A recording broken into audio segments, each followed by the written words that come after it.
that the familiar tone of Rob Mastrianni I hear? Sure is. Good morning. Hello. First call. Thank you for picking up, Rob. Oh, thank you. Hey, that phone matches this guitar here. I don't know if you can see with my lighting, but yeah. Ooh, for the audio listener, he's holding up a Jerry Jones 12-string. It's a beauty. So many guitars, so little time.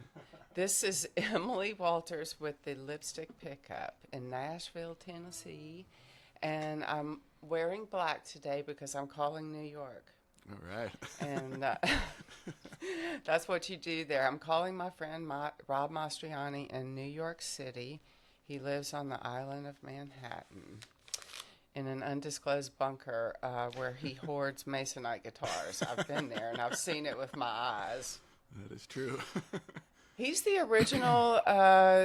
He's the original gangster to the sympathetic string.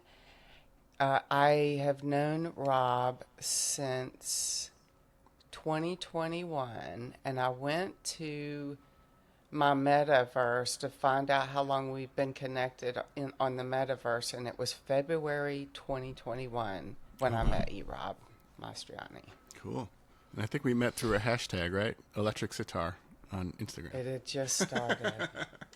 My obsession had started in 2020, and I had taken it to the socials. I stumbled on you, and you know I love New York, and I stumbled on you, and it was an interesting time in history where a lot of things were going on online. And anyway, I stumbled on you as a noted electric sitar player in Manhattan. I'm in all boroughs, New York.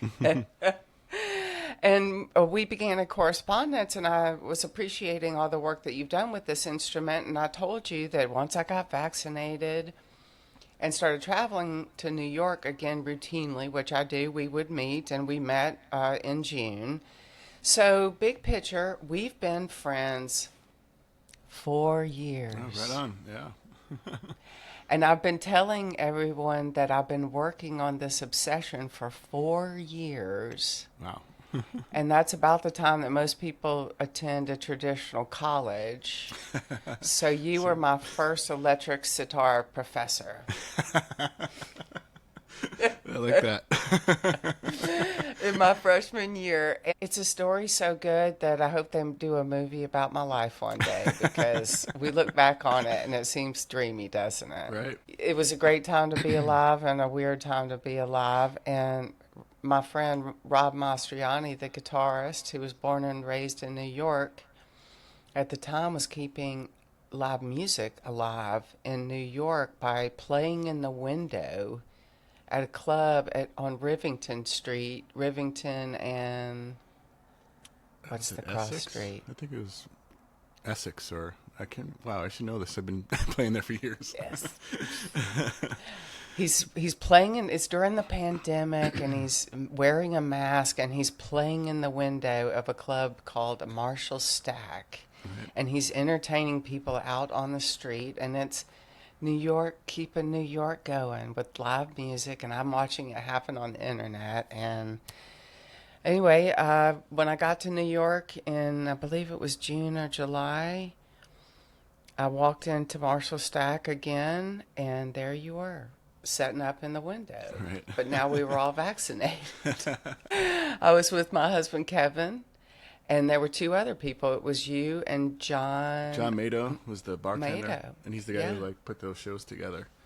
Yeah, it was a weird time because nobody had My live music back then, and so the way in order to get away with having live music, no one was allowed in the bar really at that time, and people were set up outside, social distancing, and we would play in the window. So I was one of those musicians that would play once a week, and that actually helped me get together like a set with my looping pedal, and which turned into my newest album, Airwaves. Although a lot of those tunes I was playing. So yeah, it was a fun time. I watched it online, and then I got to see it on that magical night.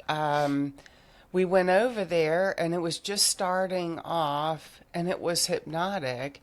And people started showing up, and I remember John cracked open a bottle of Prosecco and went and bought French pastries and was declaring New York music is back. And some of your friends were there. It was really magical. I'm digressing. I've seen you a bunch over the years. Since then, in the last 4 years, every time I would go to New York, I would say, "Hey, man, I'm going to be in New York for the week of this or long weekend on that." And I go, "I know you're always playing somewhere." And you'd say, "I'm playing at the Anyway Cafe, the wonderful Russian tavern." The last time I was in New York, you were entertaining at the legendary vegetarian restaurant called Caravan of Dreams. Yep. Yes. I've seen you in big events. I saw you at a variety show in Hell's Kitchen that was almost like a comedy review. I don't know if you remember that. Right. And then I saw you, Kevin and I saw you at a really on a really magical night, which was a big event at a place called the Secret Room in Hell's Kitchen. It was like a dinner theater. It was a big place. It was a seated event, and it was a tribal dance event. Do you remember? Lots of belly dancers. So actually, I'm playing there for the record release show coming up February 23rd. Same venue, and each song that I perform, there's a different dancer that's choreographing to the piece.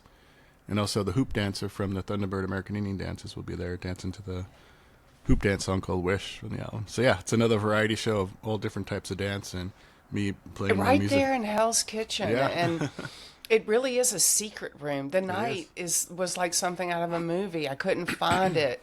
I don't know if I ever told you this, but Kevin and I couldn't find the secret room. It really is secret. And here comes this woman walking down the street, and she looks like she's going to Studio 54. And I said, "She's going there. I know she is." So we followed her, and sure enough, she gets the security guard. Anyway, it wasn't a secret event, but it is kind of an interesting place. You kind of have to know where you're going to get there, like so many interesting venues in New York. And it's a big one, though. Yeah, nice we had room. dinner, and that was a magical night. And I am right in calling that tribal dance, right? Tribal belly dance. It's like a modern It was so American multicultural. Yeah, it was so multicultural. It was an incredible night. So I've seen you a bunch over the years. I saw you, wasn't it the Bitter End? I saw you a year and a half ago. Yep. That was a fun show. You've played all over the city. Yep. And it almost looks like I was stalking you. But I would plan these trips to New York, and you would somehow be playing somewhere, and I'd go, "Oh, that's a great coincidence. I was going to meet my friends for dinner. I'll drop in there." And it really was that. I'm glad that worked out, yeah. That's awesome. Yeah. And so we've become pals, and in the summer, I finally got up to your beautiful neck of the woods and perch on the world and got to see your incredible Masonite. We're going to get into your guitar collection, but we've become friends in those 4 years. And I know about Rob, but I want to know more, so I want to ask some questions about Rob. Rob, what is your profession? This is the thing I know, but I'm fascinated. Talk to me about your profession besides playing professional music, which you do. Mm-hmm. Yeah, so my day job turned second career is I'm a park ranger and working in New York City doing environmental education programs, conservation work, restoration work. A lot of beautiful green space here in New York City. Where I'm at right now, it's I live right near the Hudson River in northern Manhattan. And so I keep track of bald eagles on the river. So it's pretty wild. When people think of New York City, they don't think of park rangers or bald eagles or red-tailed hawks or barred owls or great horned owls. They just think of the city, which is great. It's a beautiful city. Of course they think about taxis and subways and skyscrapers and music and theater. But there is a lot of nature and a lot of wildlife living here. Everything from coyotes to red-tailed hawks. I see them almost every day. Yeah. Coyotes are more elusive, but I know where they are. Yeah. I've seen your area, and Tell the viewer the area that you're adjacent to, because that's one of the most. If you do want to tell people about a gorgeous area to see in New York City, talk about that area that you're adjacent to, because I've spent some time up there, the Yeah, parks area. yeah, so northern Manhattan, we're right next to a beautiful park called Fort Tryon Park, and it's beautiful views of the Hudson River and the Palisades Cliffs of New Jersey. And then just north, a couple blocks north, is Inwood Hill Park, which is an old-growth forest in Manhattan. That's up on a hill, about 200 feet above sea level. And it also overlooks the Hudson River. There's a beautiful salt marsh in that area. Like I said, great place for bald eagle watching. And actually, when I first started out working in the parks, that was my job. I was really into falconry when I was a kid. And so anyway, yeah, so I was watching a falconry event in Central Park, and I met a park ranger there. I'm like, wow, there's park rangers in New York City? What is this? This is crazy. So I told him about my experience. I was an apprentice studying falconer, which is odd for someone from New York City that's a musician to be obsessed with birds of prey, which I am and still am. But anyway, so yeah, they said, yeah, we're hiring. There's a bald eagle restoration site happening up in Inwood Hill Park, and we need someone who has experience handling birds of prey. I was like, perfect. So I sent my resume in, got the job, worked in the summer. I raised 4 baby eaglets with a master falconer, worked with the DEC, Fish and Wildlife Service, and of course New York City, the parks. And yeah, it was one of the most magical times of my life. I mean, music is number one though, but this is like just right up there alongside it. To be that close to wildlife, beautiful animal, helping them recover, their numbers in this area. And yes, we raised them and tracked them for a couple of years. And one of them was nesting just across the river from where I live in my apartment, about 8 miles away. So I would go visit her, and she didn't recognize me without my big hat, because I would go when I was off duty. She didn't recognize me without my ranger uniform. But yeah, she raised... Who is this hairy man? For the audio listener, he has a lot of hair to tuck under his ranger hat. I hide it really well, and gets in a bun and have the big Smokey the Bear hat. You're probably the most distinctive park ranger in the entire city park service. It's a lot of people, but go ahead. I'm sorry. Yeah, so that kind of snowballed. But yeah, that was a magical time, getting to track bald eagles, and then... that led to my career. I've been doing it now for, it's coming on to 19 years, I think. Yeah, 2006. So whatever, I can't count. But yeah, I started in May 2006. But yeah, I'm still doing music. It's because, whenever I take vacations, I base it around where I could perform, or, whether it's going on tour, playing in the Southwest, or stuff like that. Yeah, so it works out, It's a good balance. That was another place that I enjoyed watching you perform online. Before I got to know you, is some of the things that you've done in the Santa Fe. Is it where you routinely go? Yeah, I perform there quite often. Yeah. Your music is very. It all goes together. You're the park ranger guitar hero.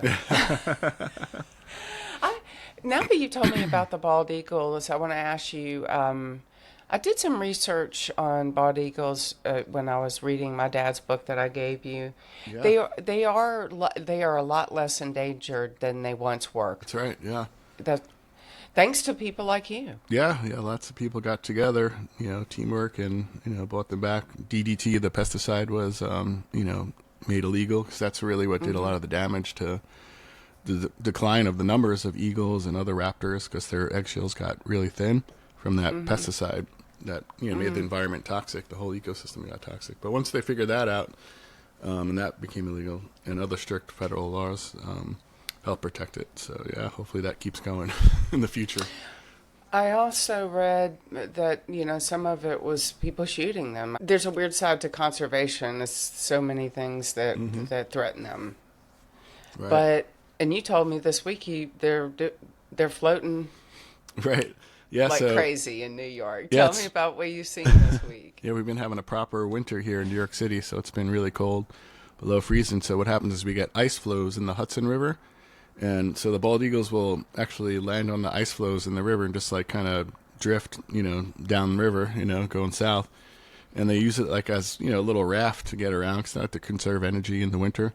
And also they use it as a hunting perch, so they might see a fish at the surface, they're able to grab it, and then they'll use the ice floe like a dinner plate. So it's like a raft for traveling downriver, conserving energy, and then looking out on the river for food, and then it's the dinner plate. It's really fun to watch. A couple of winters ago, we had a big sheet of ice out there. I'm actually looking out my window. I could see some of the ice, but no eagles at the moment. But we counted 15 bald eagles on one sheet of ice right in northern Manhattan, which is another magical moment. It's like, wow, this is New York City. Not many people are aware of this. My father, who the bird watcher, who died in 2007, would say, "Way to go," because that's a triumph. There, conservation is an uphill battle, but that's a triumph to have that happening. Yeah. Especially you sitting here confirming that you can be a naturalist and a bird fanatic and be living in New York, in Manhattan. Tell me about growing up in New York. I've never asked you about that. Oh, yeah. Yes, I grew up in Brooklyn, New York, not too far from Coney Island. It's a neighborhood called Gravesend. And, yeah, I loved growing up in New York because, I love the diversity. And I remember, like, just on my block alone where I grew up, you could hear, like, 6 or 7 different languages just walking down the street. And I thought that was normal. And, as a kid, I thought that was everywhere. And I remember visiting a cousin somewhere in New Jersey in the suburbs, and that wasn't happening. I was like, wow, that's weird. Yeah. But, yeah, New York's a great place, to grow up. Of course, has its downsides and negative sides like anywhere in the world. But I think it's a great place to grow up just because of the diversity and of culture and being exposed to different types of music. And that's what kind of got me into, listening to all types of stuff from Middle Eastern to Indian music, just from different stores or restaurants. In the East Village, when I got, I was like 13 or so, on East 6th Street, there's a whole row of Indian restaurants, and I would go watch the sitar and tabla players when I was a kid. Mm-hmm. So, it's a great place to experience music from all around the world, from like flamenco to, which I really love. At a tapas restaurant in Manhattan to, Indian music in Queens, But yeah, Brooklyn was a great place to grow up. Yeah, so in New York City in general. I can imagine for somebody like you, it would be like growing up in a kaleidoscope. Yeah, that's a good way to put it. And you can hear it. You can really hear it in your music, too. So when did you buy your first guitar? Okay. Yes. What was your first stringed instrument? I've never asked you about your earliest days, your very first one. Well, let's see. So I grew up with 4 older brothers, and my oldest brother, Joey, he played guitar in bands, and he always had guitars in the house. So when I was like 4 or 5 years old, he would take me to his gigs, and I remember going to studios with him.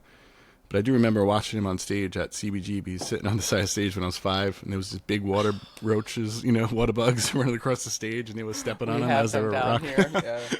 CBD was, I have a lot of memories of that from that show. And then also when I was 16, I started playing there on Sunday nights. They used to have like shows. But anyway, so my brother had guitars, and the first guitar I started strumming was a Fender Mustang, probably from '66. It's an old one that he had. He also had I've heard that. Yeah, those are great guitars to start out on. It's a small body, short scale. And Kurt Cobain played one, so yeah, I loved him growing up. And then he also had a Gibson SG I messed around with. And then when I got my first guitar, I think that was actually mine. It was a real cheesy glam rock looking guitar, Ibanez RG550. It was like hot neon red. Yeah, it was pretty bright. I used that for a bit, but then my girlfriend at the time when I was 15, her uncle was a guitar player. Was it any more... It's no more surprising than the thing you've got in your lap right now. It's like... Right. You have a flair for unusual looking guitars. That is true. Okay, go on. I'm sorry to interrupt. And then my... Take me on the road to Electro. Yeah, my girlfriend's uncle gave me a Fender Stratocaster, and that became my main guitar. And then the Dan Electro came into my life, or Jerry Jones first, and then that led to Dan Electro. But one of my buddies in my band, when I was in high school, he found a Dan Electro convertible in the garbage, and I was like, wow, this guitar is crazy. Look at that pickup. What is that? And that led me to research them. And as a kid, I used to go a lot to a guitar shop named Carmine Street Guitars. I still stop in. I love that place. And Rick used to be a dealer for Jerry Jones, and then I saw a Jerry Jones baritone in there and a master sitar in the window. And I was like, whoa, this is crazy. So I bought the baritone at the time. I think I was working at a Subway sandwich shop, and I got some money from my grandma. I bought a baritone guitar. You know, this is when I was like 15 or something. So, yeah, that was the first. When I was 15 or 16, when I bought with my money, you know, like started buying stuff from my sandwich job. Anyway, so then that led to the sitar, which I got also, you know, when I was probably 16 or 17. I got a white electric sitar. It's the one at Rick's at Carmen Street sold, and then I found one on 48th Street in Manhattan, where it was the whole row of music shops back then. They're not there anymore, but on 48th Street there was a Sam Ash, and they had a Jerry Jones white, you know, electric sitar in the window. It was just like, oh my god, this is like my calling, you know. And I was really into sitar music back then. I was like, okay, you know, I'm gonna get an electric sitar, you know.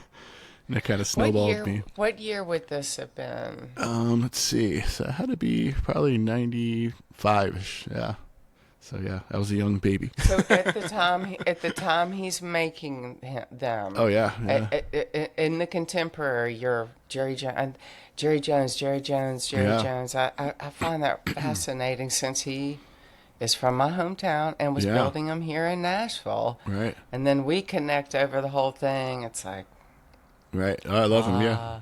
Yeah. So then I got the baritone and the electric sitar. Then I ordered one of these from Rick. Where is it? I have a guitar lin somewhere back here. Here it is. I don't know if you've seen one of these. So I custom ordered that from Rick. And also the short-horn one I also got from him. Yeah, it's a cool one. It's got a lot of buckle wear on this one in the back. But 31 frets. Okay. I don't know if you're going to even know this number. And I'm not talking about guitars. And I'm not talking about Masonite guitars either. Uh-huh. How many Jerry Jones guitars do you own? Oh, I have to do a count, but there's a bunch. Let's see. I don't know, there's at least, there's four. I have 4 electric guitars and a baby sitar, so that's 5. I have one of these guys. This one I love. This is one of my favorite. This is one of the cutaway ones. Yeah, I love this color. Beautiful. Yeah. And then, the 12 string. Yeah, so I would have to do a count and get back to you. And I got one in blue, one in white, one in red, so that's 4. But so the reason why I got a couple of these, because if you look closely, there's a harp on there, and you have to tune that with a wrench. So I was writing tunes in different tunings, you know, with these harp strings or sympathetic strings. And that's why I had a couple backups. So I would go to gigs and, you know, swap out, you know, each one depending on the tuning of the harp. So this way I wouldn't have to tune on stage, you know, that would take forever. So that's why I have 4 of them. The sympathetic strings are something that you use so interestingly. Yeah. It's sort of your signature thing. And I love it because those strings vex a lot of other people. They don't know what to do with them. Yeah, usually it scares people. They don't want to tune them. It is really intimidating to tune these things, you know. You can hear it, but yeah, I like to use them. They're supposed to be sympathetic and, you know, resonate when you play like. But I got into like using them like a harp, so I'm really into fingerstyle guitar. So just started doing stuff like this. Yeah, so stuff like that. So I get lost into playing all that kind of stuff. So I've just introduced the world, at least maybe a few people, to Rob Mastrianni, who was born and raised in New York, listening to anything he wanted to, eating anything he wanted to. And then at the tender age of, 19, he becomes the master of the electric sitar. It's incredible. One thing I want people to know about you, before we wrap up the bio portion, is that when I first started seeing you, and in nearly every case that I've seen you, you show up with 3 things, minimally. Right, yeah. A Gibson Les Paul, an electric sitar, What is your road one? This and is you the know what I mean this is the when workhorse. Yeah, this comes out all the Yeah, time. Yeah, this is the subway. yeah, this comes with me everywhere. And then you've always had some kind of acoustic something. It would be something Spanish Yeah, and sometimes harp that. and I'm going to save the gear, all the gear I want you to show me toward the end, Sure. but I want to move right along because I told you that on this podcast you got new things going on, and I want to give service to this new record, Airwaves. All right. How many tracks is on that? 17 tracks. I know it's A tremendous value. but It had just come out on Bandcamp when I saw you. pre-released on Bandcamp, but just this Friday, January 24th, on all the streaming platforms and services. Yeah, it was December when I was there. Yep. Feels like a lifetime. But you were really excited about the response you got on Bandcamp. Yeah, and, it was very nice. excited. All your friends were excited. Oh, yeah. I saw you perform again, and some of your friends were there. There's the only there wherever you see Rob perform, the food's going to be great, and the people are going to be really cool. Nice. And we'll have to do a whole episode one day about the food that Oh, yeah. I've discovered thanks to you. Nice. Okay, I want to talk about this incredible record. And I want you to do most of the talking, but first I want to say that I think that as far as guitar instrumental records go, this is best in class. Oh, thank you. Appreciate You got that. it all in there. You got the Les Paul in there. You got the harps. You got the harp guitar. You got the Spanish guitar. You got electric guitar. You got the baby guitar. Right. Tell me about making it, all of it. Yeah, so a lot of the tunes I wrote, like when I was doing those shows at Marshall Stack, and, they were like 3-hour gigs, so I had to fill up some time. So I got myself a looping pedal, and I would come up with some riffs, and then like come up with the melodies over it, and rhythms and stuff, keeping that going. And I got really into harmonizing some melodies, kind of like in the, similar to like if you listen to Thin Lizzy, those dual guitar parts. So I got this pedal also, because back then, during that time, like we were talking earlier, there wasn't live music happening, so there was no like bands or musicians getting together as much. So that's why I got this looping pedal, and I got this harmonizer pedal to get those like harmonies for the guitar to fill up a whole, make it sound like there was more than one person playing at these gigs.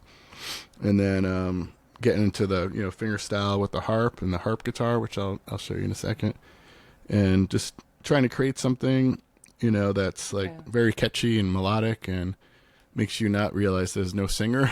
So I wanted the guitar to take over the vocal part of it, which, a lot of these tunes on the album are more based on melodies and, catchy melodic guitar hooks and riffs, to like, hypnotize the listener. That's the goal, take them on a journey.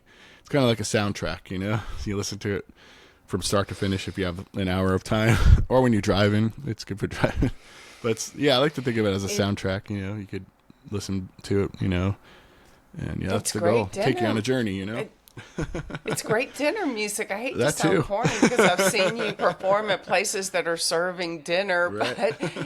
but it really is incredible instrumental music, and the reason why it's so interesting without vocals is because it's got your New York stew in there. Right. I think I name-checked a song we were talking earlier that reminded me of Vinnie Bell, the song Windows. Mm-hmm. It's very Italian sounding. Yeah, and that window. Yeah. That song, Yeah. the title came from playing in the window. So it was one of the tunes I wrote like on a late night. It must have been like 2, I don't know what time it was, but I was playing those gigs, and just that whole thing. And I was playing that tune. I was like, all right, I'm just going to call this. I didn't have a name for it. I was like, I'll call it Window. Oh, there goes the train going by. So that's the Metro North. Every once in a while you hear a honk out the window. That's proof positive that you hear it? live in also a very quiet area. You live in Manhattan, and I've seen your beautiful setup there. You have a view of the Hudson, but that you could just hear the train, and we didn't hear anything else. So it's also there are some quiet spots in in New York City. I'm sorry. If you go up the street, it gets loud. Yeah, but you know what I yeah. mean. You've got a great spot. You got the best spot for a bird watching guy. It's like you're so lucky. Tell me about the guitars that you used on this record because. Sure. Well, tell me anything you want me to know about the record. I need to shut up. No, because that's right. I was following it when you were making it, and you'd say, I'm in the studio, I'm in the studio. Tell me anything you want me to know about it. Yeah, so let's see. Yeah, it definitely features a lot of different guitars, but a lot of it's the Gibson Les Paul. I love that big sound that it gets for melodic stuff, and then of course there's a lot of electric sitar on the album, and what led also. Let's see. I'll give you a quick example. Hopefully it's not too loud. This is like one of the tunes where I utilize the harp on it.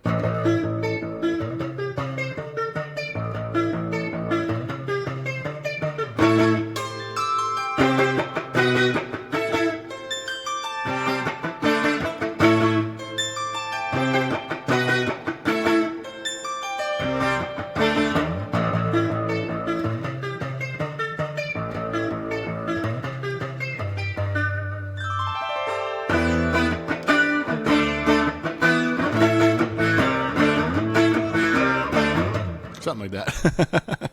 Sorry, I didn't mean to play that long. Just wanted to give you an example of like something, that I utilize this guitar a lot just for doing those harp things and coming up at riffs. And so basically the electric sitar led me to another instrument that an artist I used to love growing up, Michael Hedges, played a harp guitar.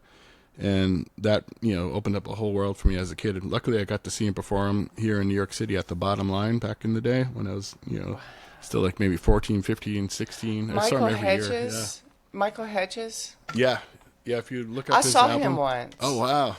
I saw him once. I've got the ticket stub. I'll have to dig it out. At the time I was dating a guy who was a guitar player, and I saw him at the Variety Playhouse in Atlanta. Oh, wow. Yeah, and he was mesmerizing. He played a harp guitar. And this is, like a modern one. This one here. This one is different because it has these strings along with the low-end bass strings. And then in the middle, you have the guitar part. So, it's a natural evolution from the electric sitar because I, utilized these sympathetic strings on the electric sitar. So it kind of grew into this. I'm really hoping that people are enjoying the video and on Spotify and YouTube, but if they are on audio, tell them what you are holding in your lap right now. So this is a harp guitar built by Emerald Guitars. Emerald is based in Ireland, and this has a wooden veneer top of flame maple, which is really pretty, like a sunburst, kind of like a sunburst Les Paul. But the guitar is actually built from carbon fiber, which is real sturdy, and it's able to take the tension of all these strings. There's 20 strings on this instrument. So in the middle, like I said, you have the guitar part. It's tuned standard. And then you have this bass harp that your thumb will hit these low notes as you strum along. And then you have the higher pitched ones. You could grab those as you're strumming. So something like this.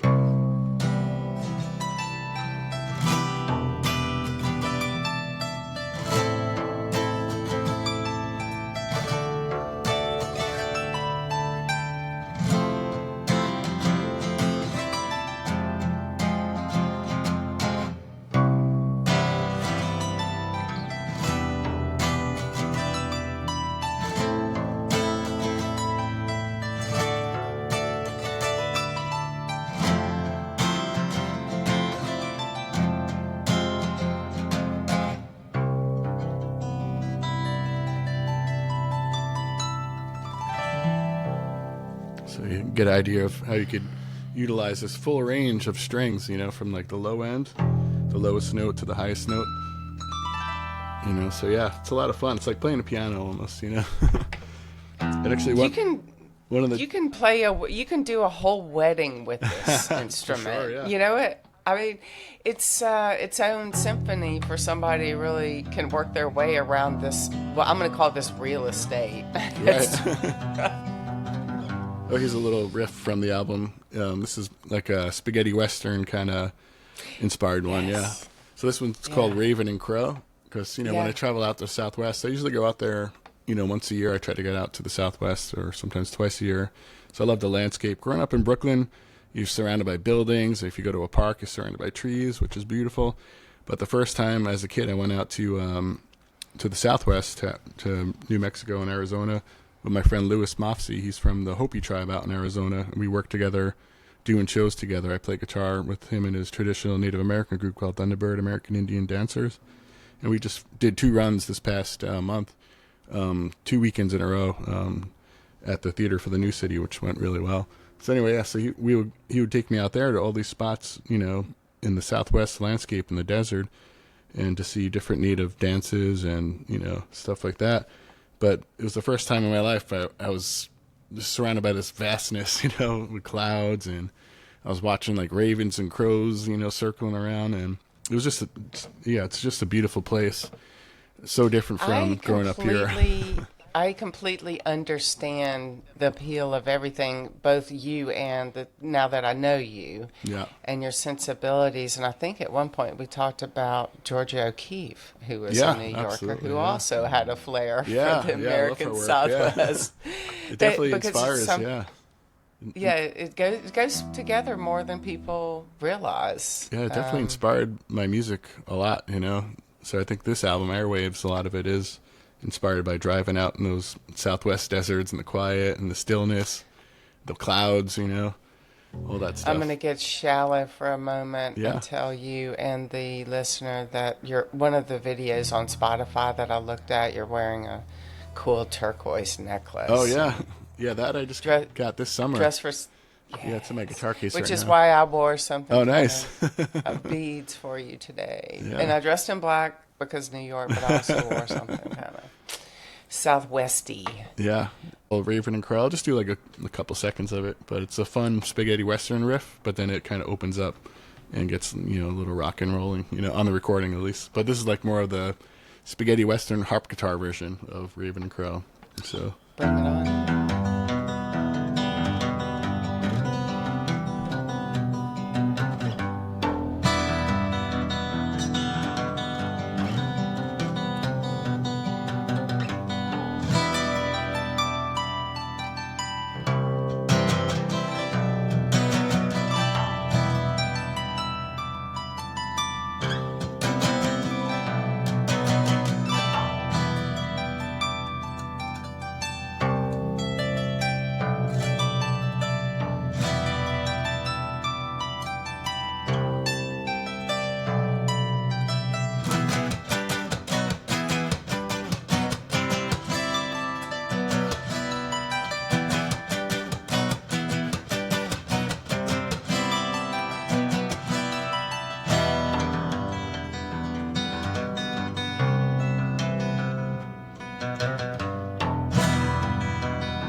Yeah, I have so much fun playing this guitar.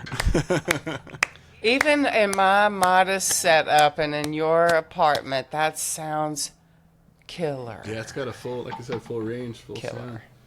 Yeah. So yeah, I'm gonna unplug this thing. But yeah, it's the 20-string harp guitar.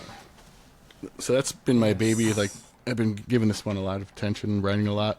So I think my next record is going to be a bunch of tunes I've been writing on it. I'm trying to do like just solo harp guitar, albums. So yeah, let's see what else we got.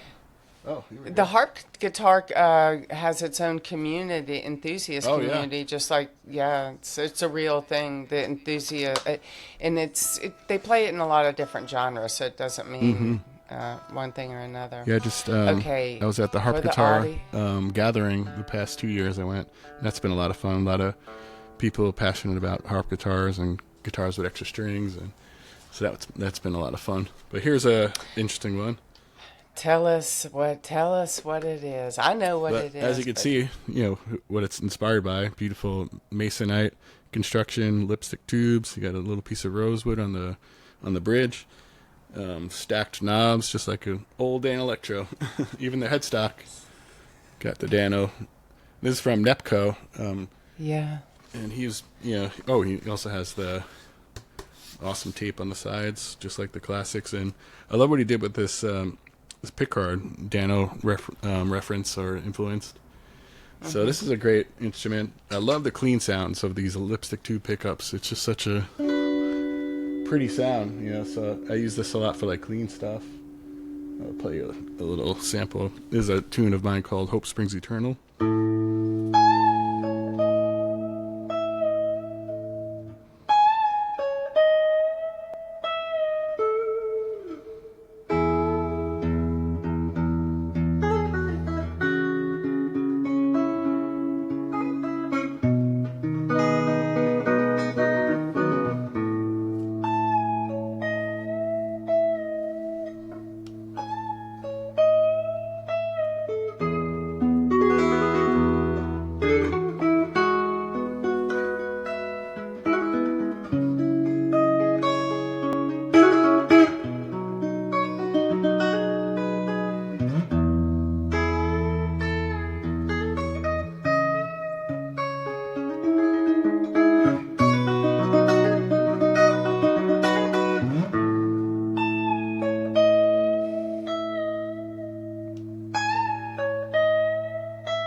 So yeah, this has that lipstick tube magic, this guitar, right? Hold it up really as close as you can. Is it a sparkly blue or is no, it... this is just straight up, looks like turquoise or like baby blue kind of sky, blue sky. And the pickguard reminds me of a cloud, so yeah, it's very, very cool. And like I said, I love these lipstick pickups in this. I'm not sure which ones he has. Maybe they're Dan Electros that he put in there. But it's a Flying V, which unfortunately got him in trouble. The guy who made these, I don't know if you want to talk about that, but yeah, Gibson. Hey, we're just cease and desist is something I'm learning about in the guitar world. And it's funny that you should give us such an incredible demo on that, because I've got a scheme with one of my luthier friends here in Nashville that they build me a Flying V. Oh, very cool. Since my maiden name is Vardaman. That'd be great. Yeah. V is in victory. And I keep telling people about my dream, and I tell them I want to get either he or I, maybe we could get a cease and desist order and be great publicity. Right. That's great. You should do it. Congratulations on that bad boy. Thanks. Man, Yeah, that's it's okay. What else we got? Of course, we got a baby, and I love this color. Yes. This is You're the reason I bought mine. I bought Nice. 2, and you're the reason. excellent. Yeah. I used to have You and my friend Chris Van Electrode. You know Van Electrode, Yeah, our yeah. man from the I love community. watching You his, and he are the ones who enabled me to buy 2 of these. Nice. So this is a solid body version of the electric sitar. No sympathetic strings or harp. One lipstick tube pickup. And this really cool pickguard design, which is, so 60s from the original Danos. But Jerry Jones did a great job on recreating these instruments, and a lot of improvements as far as improved bridge for intonation, the buzz bridge, and has a different sound from his the blue one. This is a different It really does, doesn't it? one. So this is more of a hollow percussive sound. This one to me sounds like more whirly, kind of almost sitar-y in a way. It's definitely more shrilly. I feel that way. I've listened to so much electric sitar music that I'm almost starting to be able to hear the difference in recordings. Has a lot of bite. Yeah.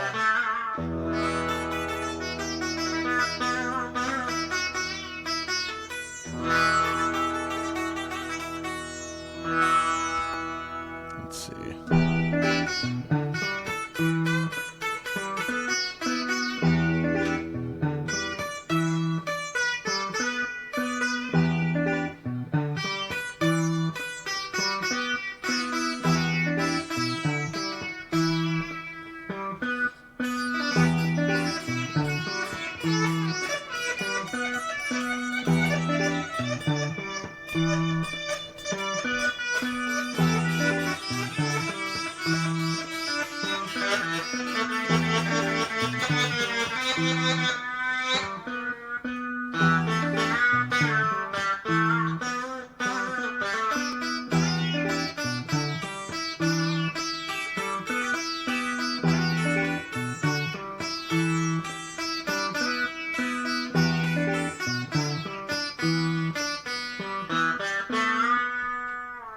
That was a little improv. That's a loop I set up before we started the chat.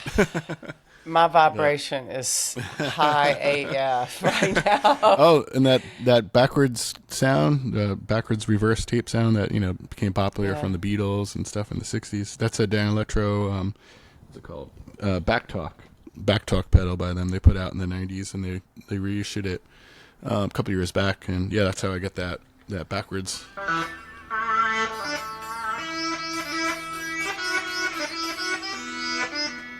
Yeah, it's a lot of fun, especially with this instrument. It sounds just it has that Beatles. It nails that weird. What song is it that they do that's almost like noise making? Maybe on Revolver. What's it called? Tomorrow Never Knows. There's a lot of that on there. Yes. Oh, this is a cool one. I'll show you. This one. Yeah, keep it going. This one, a buddy of mine. He's a New York City sanitation department worker, garbage man. He found this in the garbage. This is a old '60s Dan Electro, but it doesn't have the original tuners on it. But so I'm gonna restore it and bring it back to But it has the original pickups, original bridge. These aren't the original knobs, but. Don't you love that your friends that find shit in New York know who to give I it know. to? It's so cool. Look at this thing. Hey man, I found something, Dan Electro. Here you go. Yeah. I just can't believe someone would toss that in the garbage. That's just crazy. I'm always hearing about it. It happens all the time. I know that we're running over, but this is really what people love is the gear talk. Mm-hmm. So show me some more. Okay. Do you have something else handy? Yeah, let's see. I've seen his bunker. He has a guitar hoard. He's got. Maybe we'll podcast one about your Les Paul collection. Oh yeah. Yeah, there's a ton of them here. Yeah, I'm obsessed with those Les Pauls. I gotta. The idea that you can't live in New York and own a bunch of guitars is also false. Yeah. But yeah, it's pretty much my whole apartment. I live in a studio, so it's all guitar cases everywhere. Hey, while you tune that, I want to tell the listener that you do not own a vehicle. No. And all that gigging that you do around the city, you do using either rideshare, public transportation, and very often subway. You have a very, I've seen you roll up Right. with your rig. Yeah. And it is very efficient. It's very urban outdoorsman. Right. I'll have a couple guitar cases that are dual gig bags, so I fit two guitars in the gig bag, so that makes it easier to travel. And I got a little small pedal board that I bring out. So this one here is a Dan Electro, like single cut. This one's probably from the mid '90s when he started to move into the Neptune bridge. So that's the ones he would build there in his factory in Tennessee. So it doesn't have the rosewood. I don't know what that means, the Neptune Bridge. That's just what he called it. So you can see it on here. It says Neptune. That's when Jerry Jones started doing intonatable bridges? Yeah, exactly. Yeah, so this one's more intonatable. Really solid construction on that. Look at that. Yeah, I really love it. And this paint job is just awesome. And this, like the Flying V I have, it's just such a great twangy sound.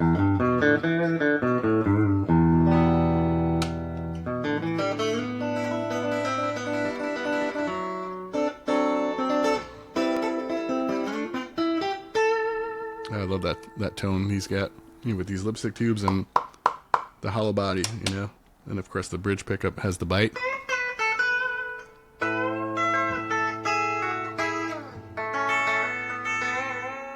Yeah, so there's so much you could do with these things.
Oops. Hit the microphone. Pow! Sorry, I get lost. Once I start playing, I'm like, oh. I just love the sound of this thing. Great for like clean. Okay, Rob. I want you to know that when I listened to Airwaves this morning, I felt like a proud mother. Oh, thank you. That's really sweet. I've been telling people in the 4 years that I've known you that you are a very interesting guitar player, and you really achieved it with that record. Oh, thank you. I'm going to say goodbye to you reluctantly because you and I love to hang out. When are you going to come to Nashville? I would love to set something up, yeah. I would love to come visit and set up some gigs. Anybody down here need some electric sitar work? Or harp guitar. And the great thing is, he doesn't need to travel with too many of them because I myself have my own collection That's he right. can borrow. Right.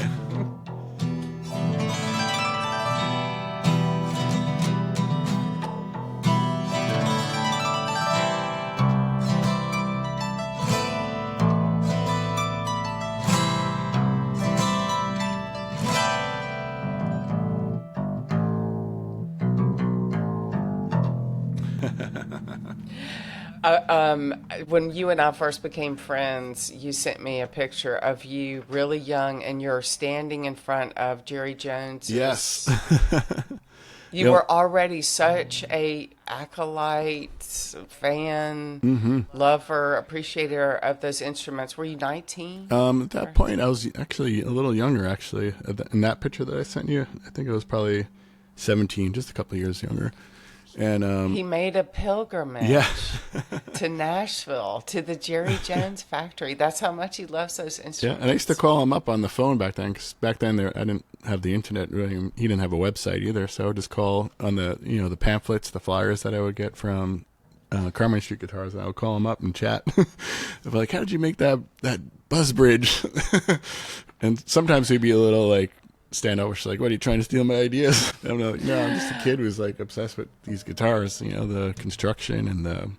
But yeah, going back to Dan Electro and Jerry Jones, Hey, the luthier business is tough. Yeah. And you mentioned Carmine Street Guitars. You're one of the first people who told me that I needed to go there. Oh, yeah. And I met Rick and Cindy thanks to you great. and Eric Campbell. They're fantastic.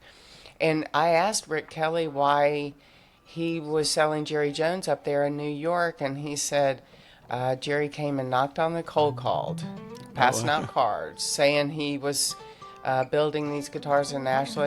He's looking for people to with an affinity for Dan Electro who would sell them, and that's why he started selling them there. And I was like, made me love Jerry Jones even more. That he was really proud that he's still very much alive, but out of the guitar business. Right. He's a very proudful luthier and shrewd businessman. He could go up there and knock on the door and go, "I got some guitars I'm pretty proud of if y'all want to sell them." Yeah, incredible. And it brought us together in many ways. It's the reason why you got into electric sitar. Absolutely, and the lipstick pickups, that's what snowballed me into the lipstick pickup world, that sound, that tone, thanks to Jerry Jones. And then I discovered more the old vintage Dan Electros and the newer remakes nowadays. But those Jerrys are just like, what attention to detail and craftsmanship and just unbelievable, pieces of art to me. They also suit the tone of them and the cleanliness of those pickups. Mm-hmm. Great for finger picking. Yeah. As much as you are at home with a Les Paul, they suit your eclectic style too. The range of it, you can't. Yeah, you're good. You're good. So I'm going to say goodbye. We waited a long time to do this. 4 years of Electric Sitar University with Professor Rob Mastrianni. He's got a Bandcamp page. He's he's on all the streaming platforms. He's got cool videos on Spotify. Hire him, go see him. No matter where you perform, it's something to see. Yeah, that next show is the release party. It's February 23rd. A whole bunch of different belly dancers and tribal dancers are going to come dance out to the music. So this would be released at the secret for room. yours? Yeah, this is the record release party for Airwaves. I know it's like a month after the release, but that's when I was able to get the venue. It's a modern world where you release things and then streaming and all this other stuff. Wow, that's the party. Give me that date Sure. again. I like to let people know things that are going on. I'll try to retread this closer to the date. I'll send you the invite. Already fascinated. I'm already scheming about like the it. possibility of going up there. Yeah, it's the secret room, and I'll send you the details. I'll send you the link to the, all the info and who's performing. Okay, with me. February the 23rd. It's a Sunday. Starts at 7. Yeah. So it's going to be a great good place too. Good staff, good food. Mm-hmm. Yeah, it's a nice supper club. So Dinner and a show. Classic. And right there in Hell's Kitchen, right in Yeah. the middle of Manhattan, it's easy to get to. Sure is. Very yeah. easy. Okay, we did it. What's your favorite bird, Rob? Red-tailed hawk. I'm wearing it on my shirt. Rob, I'm designating if you were a bird, what kind of bird you would be, and Rob is any kind of bird he wants to be. But I'm going to take his recommendation that he is the red-tailed hawk. Yeah, I dig it. Yeah. I love them because they're so adaptable. They adapt to the urban, habitat, desert habitat. They're in the forest, edges of forest. But yeah, that's the first bird that really got me hooked on birds of prey and sent me on my career. Was a red-tailed hawk in Central Park. The famous one, his name is Pale Male, so you could look up. There's a documentary about that hawk named Pale Male, the first red-tailed hawk to nest on a building in Manhattan. I guess it was in 1990. And then, after that, then we have hawk nests all around the city, from Tompkins Square Park. We had one in Washington Square for many years. I can't wait to see check that. it out. And there's a couple of books you can find about them. Yeah, so that's the hawk that got me turned on to birds of prey, and then eventually, years later, became a park ranger. So, yeah, I love the red-tailed hawk. Like I said, it's adaptable to all types of habitats, and I find that inspiring, to live in the city and the desert. And, I've seen them out in Tucson, nesting on saguaro cactuses, so to air conditioners right here in Manhattan, or adaptable. Or even fire escapes. They'll, on apartment buildings, they'll nest on those, too. Perfect bird for you because you fit in. Adaptable. So he doesn't own a vehicle and he owns 100 guitars. I don't know how he did it. He's the red-tailed hawk of Manhattan. There you go. Hey, we don't even want to talk about amplifiers. Yeah, I keep that simple. I only have a couple. Fender Champ. I got a Princeton reverb, and I have a little AER acoustic amp that I like to use for my harp guitar. Those are the main ones I have, yeah. But that's all you need for amps for me. Yeah, it's everybody's got their own thing. I cannot thank you enough for this. I'm going to say goodbye for the lipstick pickup, my ultimate my ultimate Masonite tone ambassador. Ooh, I have to slide in one more thing. Rob was the first person who put an electric sitar in my hands and said, "Do you feel how light it is?" Oh, right. Yeah. And I said, "Yes." And you said, "It's made out of Masonite. Do you know what Masonite is?" And I said, "Yes, I know what Masonite is because my dad used to work for them." That's and wild, I'm from. Yeah. That's so cool. Rob taught me that, and 4 years of Electric Sitar University, he taught me a whole bunch. I can't thank you enough. You're going to come back, right? Yeah, I would love to come back. Yeah, and then I could show you the Les Pauls. We didn't get into that. More like well, you also only showed me about 10% of your Masonite guitar collection.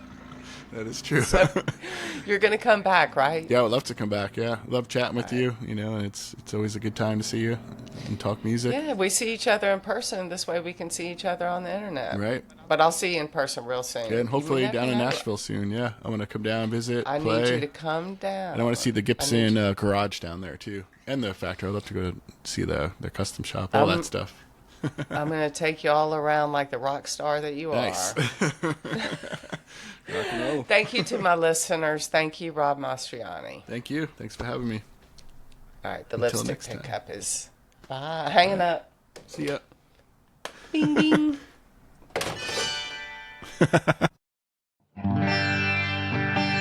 If you hear excellent tone and the sound of birds chirping, it means you've made it through an entire episode of the Lipstick Pickup podcast. You're as free as a bird now, but I hope you'll join me again soon.